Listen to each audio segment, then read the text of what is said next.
नमस्ते साथियों, मैं हूं उदयपुर से एडवोकेट मुकेश कुमार गोपाल।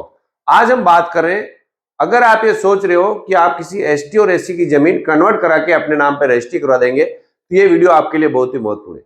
क्योंकि कई सारे लोग इसी गलतफहमी में अपनी मोटी पैसा फंसा चुके हैं और फिर कोर्ट के चक्कर काट रहे हैं और वो पैसा भी उनका ज्यादातर डूब रहा है। तो एक बार ये वीडियो आपको देख ले पूरा, फिर ही आप किसी एसटी एससी की जमीन का सौदा करें। यानी कि ये वीडियो आपके लिए बहुत ही महत्वपूर्ण है, उन लोगों के लिए भी जो एचटीएससी की जमीन खरीद रहे हैं, उन लोगों के लिए भी जिनको भविष्य में खरीदने का कभी प्लान बन सकता है। यानी कि वीडियो आपके लिए महत्वपूर्ण है। तो सबसे पहले ये जो एक मिथक है कि एचटीएससी की जमीन कन्वर्ट करा के हम अपने नाम पर रजिस्ट्री करा लेंगे, ये जितना दिखता है ना छोटा, उतना है नहीं। उसमें कई सारी बारीकियां हैं। जब तक आपको समझ में नहीं आए कि वो जमीन कन्वर्ट भी नहीं होगी, दलाल कन्वर्ट करा के दे देंगे, नबी एग्रीमेंट करा देते हैं, फिर बाद में कन्वर्ट करा रजिस्ट्री करा लेंगे। ऐसे बुलावे में आप नहीं रहे। पहले मुख्य बात समझ ले ताकि आप दलाल से भी बात कर सको, भाई इसमें ये दिक्कत है, कन्वर्ट नहीं होगी, या मेरा इसकी रजिस्ट्री नहीं होगी, या मेरा इस रजिस्ट्री का इतना ज्यादा खर्चा बढ़ जाएगा। तो बारीकी से इस बात को अपन समझते हैं। सबसे पहले कि जैसे कि कोई भी खसरा है, वो जब तक सामलाती है तब तक उसको वो जमीन कन्वर्ट नहीं होगी। यानी कि मान लो ये खसरा है कोई भी, ये मान लो 4 बीघे का है, उसमें से एक ए के नाम पे 2 बीघा और बी के नाम पर 2 बीघा है ना।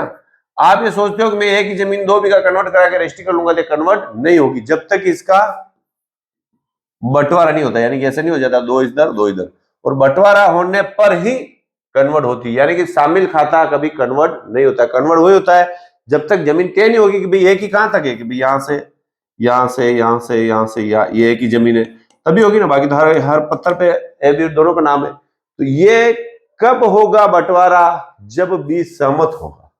और बी सहमत नहीं हुआ तो फिर आपको कहां जाना पड़ेगा? कोर्ट में मुकदमा करने का। कोर्ट में हो सकता है 1 साल भी लग जाए, हो सकता है 10 साल भी लग जाए, जब तक ये आपका मामला और पैसा जो आपने सही लिए, दलाल लेके रफू चक्कर या खातेदार लेके रफू चक्कर, और आपका मामला वहीं अटका रह जाएगा। और एक बार आपने एडवांस सही देके जो एग्रीमेंट करवा लिया है, वो पैसा रिटर्न वापस आने वाला नहीं है।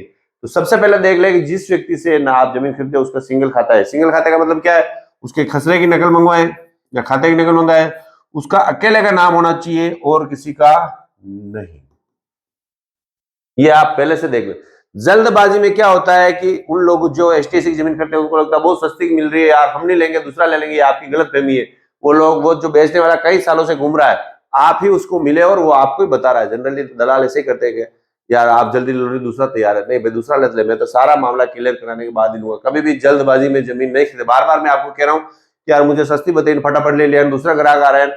आपके सामने वो इतना ढोंग करेंगे, इतना नाटक करेंगे, उनके झूठे फोन भी आएंगे, झूठे खरीदार भी आएंगे, यहां तक कि वो आपके पास उसी जमीन के कोई अन्य ग्राहक भी भेजेगा।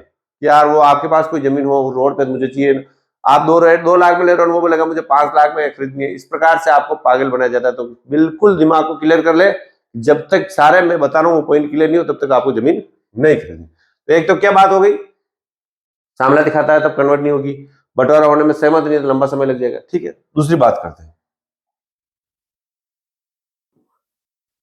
अगर जिस जमीन को आप कन्वर्ट करा रहे हो उसका सरकारी रिकॉर्ड में रास्ता नहीं है तो कन्वर्ट नहीं होगी। यानी कि जैसे बात समझो, ये जमीन है, ये किसी अन्य व्यक्ति की जमीन है, ये किसी अन्य की जमीन है। ये जमीन जो आप लेना चाहते हो सकता है इसका पूरा खाता ए व्यक्ति के नाम पर ही हो और यहां पर रास्ता भी हो, मगर ये रास्ता अगर नक्शे में नहीं है और आने जाने का मौके पे है तो जमीन कन्वर्ट नहीं होगी। यानी कि नक्शे में जिस जमीन को आप कन्वर्ट करा रहे हो वहां पर आने जाने का रास्ता चाहिए। वो भी पगडंडी नहीं, वो अलग अलग है। कहीं पर 20 फीट हो सकता है, कहीं 30 फीट हो सकता है, कहीं 40 फीट हो सकता है। नक्शे में रास्ता चाहिए। सिर्फ पगडंडी होगी तो काम नहीं चलेगा। यानी कि जो आप जमीन खरीद रहे हो उसकी नक्शा ट्रेस निकलवाए, देखें कि वहां पर आने जाने का रास्ता है या नहीं है। सिंगल खाता हो गया, फिर रास्ता भी है तो ही कन्वर्ट होगी। ऐसा नहीं कि वो नहीं हम तो बाद में रास्ता करवा देंगे, वो मिलने वाला उसे करवा देंगे, 2 दिन में करा रहा हूं, पैसा नहीं देंगे। ठीक है। तीसरी बात,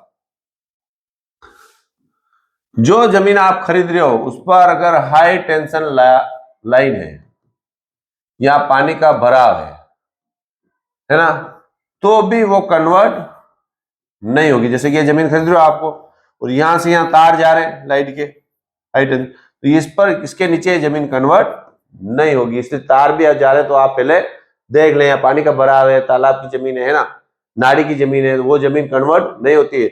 इसलिए पहले वो नकल निकलवाई, नकल निकालने के बाद पटवारी को बता दे क्या पटवारी इसमें साहब इसमें कन्वर्ट हो जाएगी, या आप मेरा भी व्हाट्सएप करके पूछ सकते हैं क्या कन्वर्ट हो जाएगी, फिर ही उस जमीन की एग्रीमेंट की प्रक्रिया आगे बढ़ाएं। तीसरी बात समझ में आएगी सर। अब चौथी बात, अगर उस जमीन पर उस व्यक्ति ने कोई लोन ले रखा है तो जब तक वो लोन नहीं चुकाएगा तब तक कन्वर्ट नहीं होगी। दलाल क्या करेंगे, पहले तो आपको 10 लाख की जमीन बेच रहे हैं तो आपसे 2 लाख ले लेंगे, अरे यार कन्वर्ट नहीं होगी, लोन आप पैसा जमा कराना पड़ेगा, आप जमा करा दो, फिर बाद में रजिस्ट्री कराओ, उसमें काट लेंगे। तो ऐसा भी आप नहीं करें, पहले से देख लेंगे कि इस पर कोई लोन है या नहीं। पांचवी बात, कब्जे संबंधी, जो जमीन आप कन्वर्ट करा रहे हो देख लेना कि जो बेच रहा है उसका कब्जा है कि नहीं तो बाद में प्रॉब्लम आती है। हो सकता हो कि किसी दूसरे व्यक्ति को उसने गहन रहन रख रखी हो सकता हो किसी को सिजारे दे रखी हो, किसी से एडवांस पैसा ले रखे हो, फिर आप जब कन्वर्ट कराने के बाद मौके पर जाएंगे तब आपके वहां पर झगड़े उत्पन्न होंगे, और आप चाहते हो कि झगड़े उत्पन्न नहीं हो, तो पहले से ये बात देख लेने कि कब्जा है कि नहीं। इसके लिए क्या करना है आपको, जो जमीन आप खरीदे उस पर 2-3 ट्रैक्टर पत्थर, यानी 2-3 हजार, 2-5 हजार का 5 हजार का ही खर्चा आएगा, 2-3 ट्रैक्टर यहाँ पर पत्थर डलवा दे।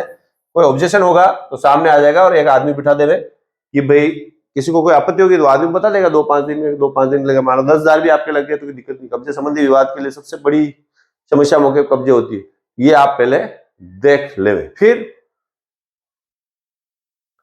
छठी है नाप संबंधी, आपके उसने रजिस्ट्री भी करा दी 5 बीघे की कन्वर्ट करा के, और मौके पर 4 बीघा जमीन ही है, तो पहले आप मौके पर जमीन की नपती कर लेंगे कितनी स्क्वायर फीट में, और रजिस्ट्री की कन्वर्ट कितनी होगी, ये भी आप बात जान रखें, नहीं तो फिर बाद में इस बात का विवाद बहुत जोरदार होगा। अब मैं बात करता हूं 7वीं जो सबसे महत्वपूर्ण बात है, खर्चा। जो डीएलसी रेट चल रही है उसका 10% हिस्सा कन्वर्जन में लगेगा। यानी कि मान लो 1 लाख रुपए की डीएलसी रेट चल रही है, 1 लाख रुपए की डीएलसी रेट चल रही है, मान लो 1 लाख की, तो कन्वर्जन की रेट लगभग 10,000 रुपए में कन्वर्सन हो जाएगा, यानी एक सस्ता है।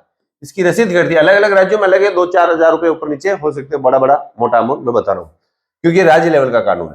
फिर क्या होता है कि 10,000 तो इसमें सरकारी रसीद कटेगी, कुछ आपको जो बंदर होते हैं ना, उन बंदरों को भी पैसा बांटना पड़ सकता है, या उनको पुड़िया खिलानी पड़ती है बोलते हैं, तो वो बंदरों को कितनी रुपए की पुड़िया खिलानी पड़ेगी प्लस आपकी रसीद कितनी कटेगी, ये आप पहले पूछ ले रहे, पक्का है ना। अब कन्वर्जन भी हो गई और सारा मामला रास्ता भी होगा, कन्वर्जन हो गया, कब्जे भी हो, सब कुछ हुआ, फिर भी कुछ लोग जमीन नहीं खरीद पाते हैं क्योंकि उसका रजिस्ट्री का खर्चा स्क्वायर फीट से आता है, यानी कि वर्ग फीट से।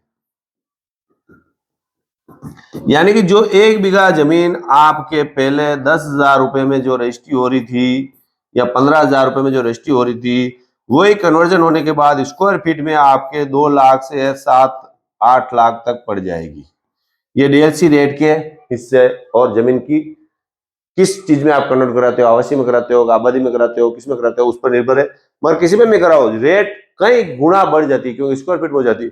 फिर आपको पता चलता है कि यार मैंने 2 लाख रुपए में तो जमीन खरीदी, अब 3 लाख रुपए मेरे रजिस्ट्री के लग रहे हैं, 1 लाख रुपए मेरे कन्वर्जन में लग गए, 1,50,000 जो भी। फिर मान लो आपको लगता है कि यार इस पे तो बंटवारा कराने के और पैसे लग गए, फिर आप सोचते हो कि यार ये तो बहुत ही महंगी पड़ गई, तो महंगी पड़ने के बाद फिर आपको रिटर्न पैसा वो व्यक्ति नहीं देगा। तो सारी चीजें ये जो मैंने बताई है, इन बातों पर विशेष रूप से ध्यान देवे। कोई भी एसटी/एससी की जमीन आप खरीद रहे हैं तो विशेष रूप से आपको अपने दिमाग को खुला रख के अपना पैसा फंसाना नहीं है। आप चाहें तो मुझे दिए गए नंबर है, इस पर मुझसे सलाह भी ले सकते हैं। मुझसे सलाह लेने के लिए क्या करना है, आपके पास में कोई भी गौशाला, वहां पर आप 500 रुपए की रसीद कटाकर मुझसे बात कर सकते हैं, यानी वो रसीद इस नंबर पर व्हाट्सएप करो और फिर फोन करो तो मैं बात कर लूँ। कोई भी गौशाला जो आपके पास हो, जरूरी नहीं है कि मैं बताऊं वही करो, आप मर्जी हो जो गौशाला में करो, ठीक है। अगर गौशाला नहीं है और आपकी मजबूरी है और अर्जेंट बात करनी है तो 500 रुपए गूगल पेमेंट करके भी आप मुझसे बात कर सकते हो, इसका स्क्रीनशॉट भेज के। पर कोशिश आप करें कि पहले गौशाला में रसीद जमा कराए, क्योंकि चैनल का उद्देश्य मूल रूप से धार्मिक ही है। वीडियो पसंद आए तो लाइक करें, चैनल को सब्सक्राइब करें। Thank you.